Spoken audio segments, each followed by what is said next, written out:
Hello student, स्वागत है हमारे यूट्यूब चैनल RG24/7 पर। दोस्तों, आइए जानते हैं क्लास 8 NCERT सोशल साइंस सामाजिक विज्ञान में लेसन नंबर 4 जिसका नाम है कृषि।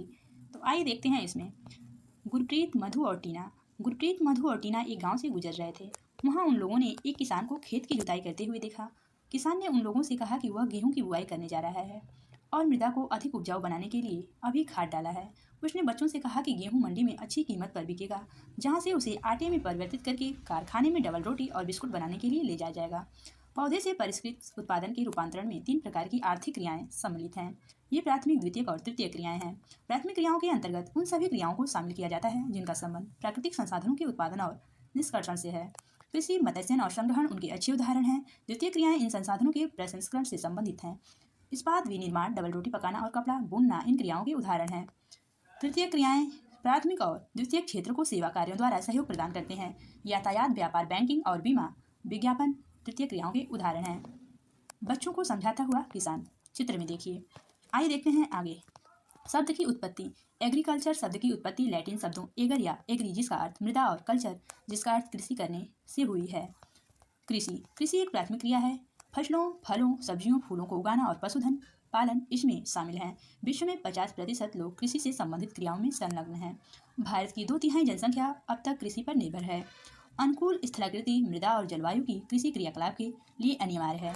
जिस भूमि पर फसलें उगाई जाती हैं कृषिगत भूमि कहलाती हैं। चित्र 4.1 आप मानचित्र में देख सकते हैं कि कृषि क्रियाकलाप विश्व के उन्हीं प्रदेशों में संकेंद्रित हैं जहां फसल उगाने के लिए उपयुक्त कारक विद्यमान हैं। आइए देखते हैं आगे। चित्र 4.1 कृषि भूमिगत का विश्व वितरण। क्या आप जानते हैं एग्रीकल्चर कृषि मृदा की जुताई, फसलों को उगाना और पशु पालन का वितरण एवं कला है। इसे खेती भी कहते हैं। सेरिकल्चर रेशम उत्पादन, रेशम के कीटों का वाणिज्यिक पालन, यह कृषक की आय में पूरक हो सकता है। पिसीकल्चर मत्स्य पालन, विशेष रूप से निर्मित तालाबों और पोखरों में मत्स्य पालन है। विटीकल्चर दाक्षा कृषि, अंगूरों की खेती होती है। हार्टिकल्चर उद्यान कृषि, वाणिज्यिक उपयोग के लिए सब्जियों, फूलों और फलों को उगाना। कृषि तंत्र कृषि या खेती को एक तंत्र के रूप में देखा जा सकता है। इसके महत्वपूर्ण निवेश बीज, उर्वरक, मशीनरी और श्रमिक हैं। जुताई, बुआई, सिंचाई, निराई और कटाई इसकी कुछ संक्रियाएं हैं। इस तंत्र के निर्गतों के अंतर्गत फसल, ऊन, डेयरी और कुक्कुट उत्पादन आते हैं। चित्र 4.2 कृषिगत भूमि की कृषि पद्धति। चित्र 4.3 भौतिक एवं मानवीय कृषि निवेश। आइए देखते हैं कृषि के प्रकार। विश्व में कृषि विभिन्न तरीकों से की जाती है। भौगोलिक दशाओं, उत्पादन की मांग, श्रम और प्रौद्योगिकी के स्तर के आधार पर कृषि 2 प्रमुख प्रकारों में वर्गीकृत की जा सकती है। ये निर्वाह कृषि और वाणिज्यिक कृषि है। रोचक तथ्य। जैविक कृषि इस प्रकार की कृषि में रासायनिक खादों के स्थान पर जैविक खाद और प्राकृतिक कीटनाशी का उपयोग किया जाता है। फसलों का उत्पादन बढ़ाने के लिए कोई आनुवांशिक रूपांतरण नहीं किया जाता है। निर्वाह कृषि इस प्रकार की कृषि कृषक परिवार की आवश्यकताओं को पूरा करने के लिए की जाती है। पारंपरिक रूप से कम उपज प्राप्त करने के लिए निम्न स्तरीय प्रौद्योगिकी और पारिवारिक श्रम का उपयोग किया जाता है। निर्वाह कृषि को पुनः गहन निर्वाह कृषि और आदिम निर्वाह कृषि में वर्गीकृत किया जा सकता है।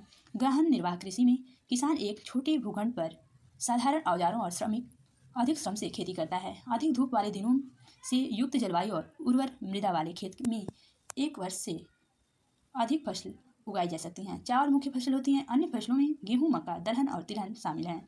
निर्वाह कृषि दक्षिण पूर्व और पूर्वी एशिया के सघन जनसंख्या वाले मानसूनी प्रदेशों में प्रचलित हैं। आदिम निर्वाह कृषि में स्थानांतरित कृषि और जलवासी पशुचारण शामिल हैं।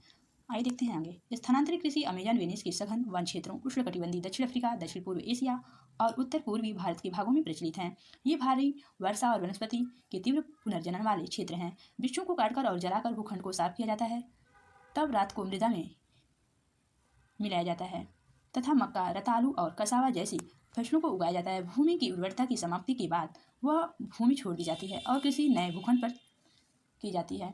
स्थानांतरित कृषि को कर्तन एवं दहन कृषि के रूप में जाना जाता है। आइए देखते हैं आगे। स्थानांतरित कृषि विश्व के विभिन्न भागों में विभिन्न नामों से जानी जाती है। झूमिंग उत्तर पूर्वी भारत में, मिप्ला मैक्सिको में, रोका ब्राजील में, लदांग मलेशिया में जाना जाता है। आइए देखते हैं जलवासी पशुचारण कृषि। सहारा के अर्ध शुष्क और शुष्क प्रदेशों में, मध्य एशिया और भारत के कुछ भागों जैसे राजस्थान तथा जम्मू और कश्मीर में प्रचलित हैं।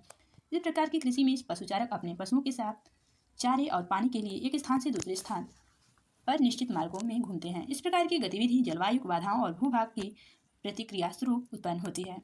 पशुचारक मुख्यतः भेड़, ऊँट, मवेशी, याक और बकरियां पालते हैं। ये पशुचारकों और उनके परिवारों के लिए दूध, मांस, ऊन, खाल और अन्य उत्पाद उपलब्ध कराते हैं। चित्र 4.4 चलवासी पर पशु